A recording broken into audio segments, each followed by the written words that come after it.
봉준호 감독은 2006년 괴물 이후 수많은 할리우드 제안을 거절해왔습니다.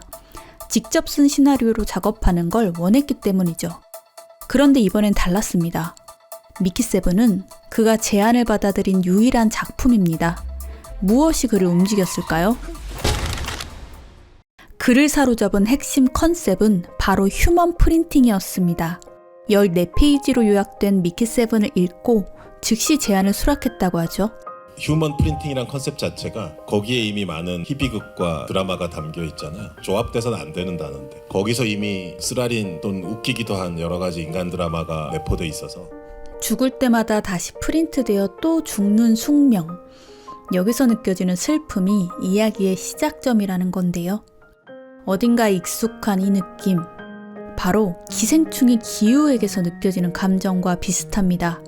봉준호 감독은 기생충을 슬픔에 관한 이야기라고 했습니다. 극심한 빈곤 속에서도 그저 모든 것을 받아들이는 기우를 보며 슬픔을 느낀다고 했죠. 미키17도 마찬가지입니다.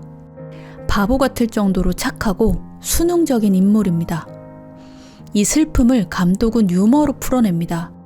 슬픔 혹은 불편함과 유머의 조합, 즉 블랙 유머는 봉준호 감독의 영화에서 자주 등장하는데요. 몰라 씨발. 어? 나랑 뭔 상관이야.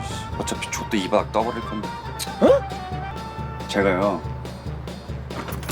1종 연원 있는데 4대 보험이 없거든요.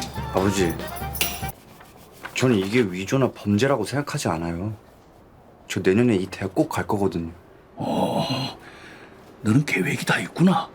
미키17에서도 이런 웃기지만 씁쓸한 장면들이 등장합니다. 누군가 신체가 잘렸는데 사람들은 태연히 밥을 먹고 말 그대로 죽을 만큼 일했지만 아무도 신경 쓰지 않죠. 휴먼 프린터 역시 유머러스하게 묘사됩니다.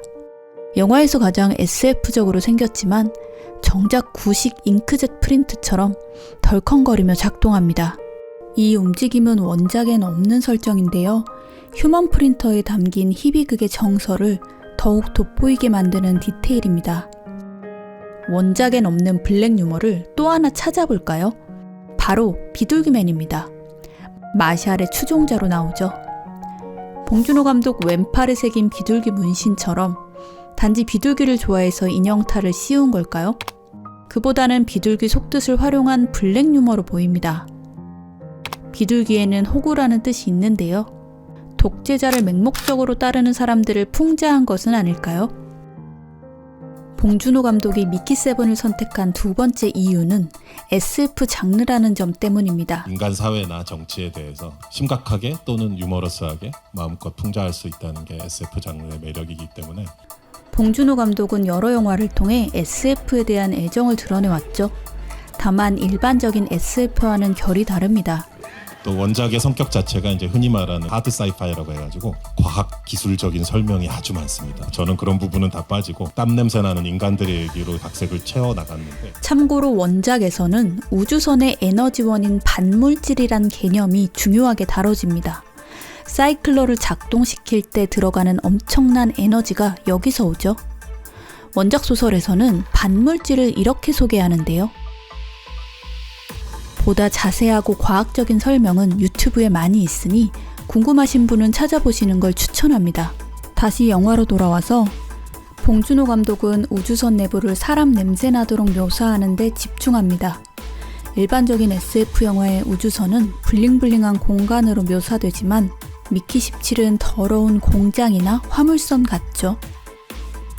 봉준호 감독이 미키7을 선택한 마지막 이유는 크리처의 등장입니다. 제가 영화에서 크리처를 이제 만들어 본 적이 몇 번 있는데 이번이 세 번째인데 이번에 가장 중요하고 공을 많이 들인 크리처인 것 같아요. 그래서 원작에서는 크리퍼는 지네로 묘사되는데요. 스토리상 크리퍼의 활약이 크지 않기 때문에 그들의 모습이나 행동을 묘사하는 장면이 많이 없습니다. 그런데 미키17에서는 크리퍼가 다채롭게 묘사되죠. 크루아상을 참고해 외피를 겹겹이 쌓아 올려 아코디언처럼 움직이는 모습을 보여주기도 하고요. 원작에는 없던 눈도 만들었죠. 또한 움직임이 일품인데요. 주니어 크리퍼가 굴러가면서 벌어지는 액션은 이 영화에서 영감을 받았다고 합니다. 땅이 울리는 사운드가 압도적이죠. 또 마마 크리퍼의 주니어 크리퍼가 올라타는 움직임은 술록의 태풍이라고 불리는 집단 행동을 참고했다고 합니다. 위협을 받으면 가장 약한 술록을 중심으로 원을 그리면서 한 마리도 표적으로 삼을 수 없게 만드는 방어 기법이라고 합니다. 일반적인 크리처물과 다르게 미키 17의 크리퍼는 단순한 괴 생명체가 아닙니다. 집단성이 두드러진다는 점이 독특합니다. 심지어 정치적이기도 하죠. 여담이지만 원작과의 흥미로운 차이점이 하나 있습니다. 영화에서는 크리퍼 일부가 죽거나 잡혀갔을 때 집단 전체가 분노하면서 인간과의 전쟁도 불사합니다. 하지만 원작에서는 다릅니다. 그들은 공동지성을 갖고 있고 육체는 본질과 부속물로 구분됩니다. 부속물인 개별 개체의 죽음은 마치 도마뱀 꼬리 자르기처럼 대수롭지 않게 여깁니다. 단지 정보 교환 정도로 생각하죠. 인간의 관점에서는 절대 이해할 수 없는 태도입니다.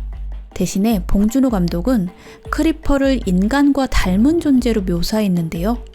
현재 인간 사회에서 벌어지는 일들을 풍자하려는 의도가 있었겠죠? 정리하면 봉준호 감독이 미키 7을 선택한 이유는 그가 좋아하는 3가지 요소, 블랙 유머, SF, 크리처가 모두 있었기 때문입니다. 미키 17은 미국 대형 스튜디오 워너브라더스의 막대한 예산이 투입된 작품이었는데요. 봉준호 감독은 이번 작품이 처음부터 디렉터스 파이널 컷으로 계약되었고 따라서 창작면에서 어떤 타협도 하지 않고 하고 싶은 것을 다 했다고 밝혔습니다. 즉, 이 영화는 할리우드 시스템 속에서 탄생했지만 끝까지 봉준호 스타일을 유지한 작품이었습니다. 여러분은 이 영화에서 무엇을 보셨나요? 지금까지 영화정이었습니다.